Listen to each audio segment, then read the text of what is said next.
është Airbus 320 për Prishtinës për Düsseldorf. For departure, contact tower 126.550. Good day. Unë jem të folë për çështje sekondash.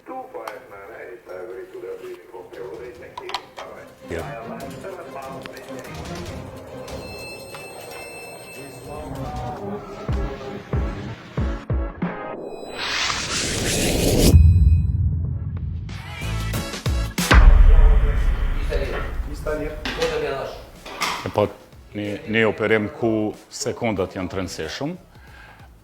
Kolegu prej groundit, që shpesheni, e mur aeroplanin, vizerin, prej platformës, përmes udhës, taksi udhës Bravo 2, Alfa, e dërgoj të pika Eko. Pika Eko është kryqëzimi i dytë mes paraleles dhe pistës. Në bashkëpunim me kontrollorin e kullës, ja ofrun Ekon me 2750 metra, edhe në ndërkohë ishte një kamion, si thonë, cistern e mbushur me karburant, edhe një njësi tjetër që ishte duke bojnë inspektimin e pistës për sogj ose për mbetje, edhe kryq që kjo operacion që shëpa të kry për ma pak se 1 minutë. Dhe më thonë, jemi të folë për vendimarrje të shpejta, edhe me bashkëpunim të ngushtë mes dy sektorëve, mes dy kolegëve të mi, që në profesionin tonë është esencial.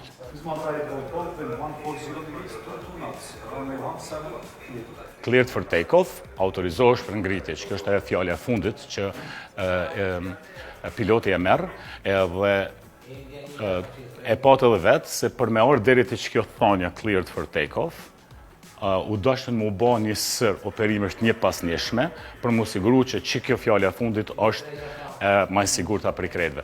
Kur t'jepsh lejnë aeroplanit për më ngrit, kjo është e pika ku bëhet maksimum thrust, më thonë, motorët janë në shtytje maksimale, kjo hala është në parking, më thonë, hala nuk është i gatshëm, kjo shkoj me dikon rreth 2 minuta e gjysmë mrapa ati, ata 7 mile, rreth 2 minuta e gjysmë mrapa ati është tjetëri në cirin, deri sa i zbret është tjetërin sekuencë, do më thonë që është dikon rreth, nëse zgaboj,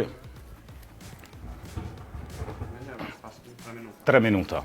3 minuta mos është ardhja e dytë mas tina, edhe në ndërkohë, nëse kë është gati për me shku, ne e vlerësojmë a mundur me shku para në mes, apo du të me prit derisa të zbresin dytë. Sepse janë do distanca minimalin mes dy aeroplanëve që na nuk guxojmë i cenu.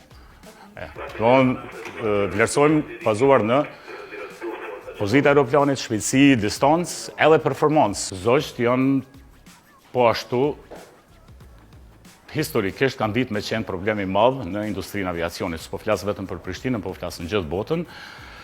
Ka me dhjetra raste ku ka ndodhë incidente serioze, si rezultati goditjes së zogjve.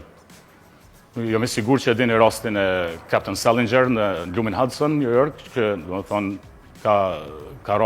praktikisht e ka atëru aeroplanin në lumë, sepse me njerë mas ngritjes të dy motorët e një Airbus 320 që i kanë dështu, sepse janë fut në tuftë zogjve. Në mëllën zogu dhenë me shkaktu problem serios. Thuja është i ndalun, me shpejtësi shumë vogël. Arsyeja është sepse prej drejtimit jugut, që ky është në drejtim të atërimit, kemi një erë prej 25 nyje. Nëse shikon air speedin, kur ky takohet ball për ball me erën, atëherë ground speed ose shpejtësia në raport me tokën është shumë më e ngadalshme. Kjo është shumë e favorshme për pilotin. Shumë i ndihmon me atëru ma lehtë, me frenu ma lehtë kur ta prek pistën, mos me i domtu frejt, mos me i domtu rrotat, e bën do më thonë atërimin shumë atë kollajshëm. Tash, pika e radhës, kolegu im është tu e pa aeroplanin, a është i profilizuar mirë ngritja. A i ka mbyllë rrotat mrena. A ju ka mbyllë kapokat. Nësë është ketë në regull? Contact approach, frekuencën, e bon readback-un piloti që e kuptova, e lexon frekuencën që ja dham, për mu siguru që e ka marrë frekuencën e dur, prej këti momenti, përgjësia mbi vizerin kalon të sektori tjetër. Ky vonohet, derisa të bon pushback, derisa të largohet ai tow truck, ai kamioni aty, ky shkon, ai treti, ai katërti. Domethënë sekuenca pam. Që është në ATC tush me kanë sikur në shah 3-4 poteza përpara, domethënë me ditë që ka menduar 3 ose 4 poteza më herët se përndryshe nuk bën me konë reaktiv, po proaktiv. Duhesh me zgjedh problemin para se më ndodh. E kemi edhe një sistem mbështet që nëse fluturake e humb linjen me neve, me kontrollin e trafikut ajror, atëherë japum klirenca, domethënë japum udhëzime dhe instruksione edhe përmes sistemit të ndryshimit. I ka 3 ditë, të gjelbërtën, të kuqen edhe të verdhën, edhe secila prej tyre ka një kuptim të caktuar. Nëse e ki gjelbërt stedi, domethënë e prek edhe e mban, e ka një kuptim. Domethënë përmes kësaj pjesës optike këtu, kjo i drejtohet drejt për drejt i fluturakës. Edhe piloti e shes, sepse është dritë shumë e fuqishme. Deri në e kalon 40 km, më shumë se 40 km. Është të fokusume. Edhe piloti e sheh këto.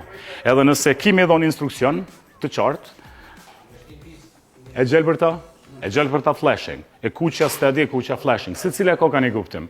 Kështu që kjo është mekanizëm për me pruar planin edhe me zbrit, kur gjitha tjera dështojnë, është edhe kjo.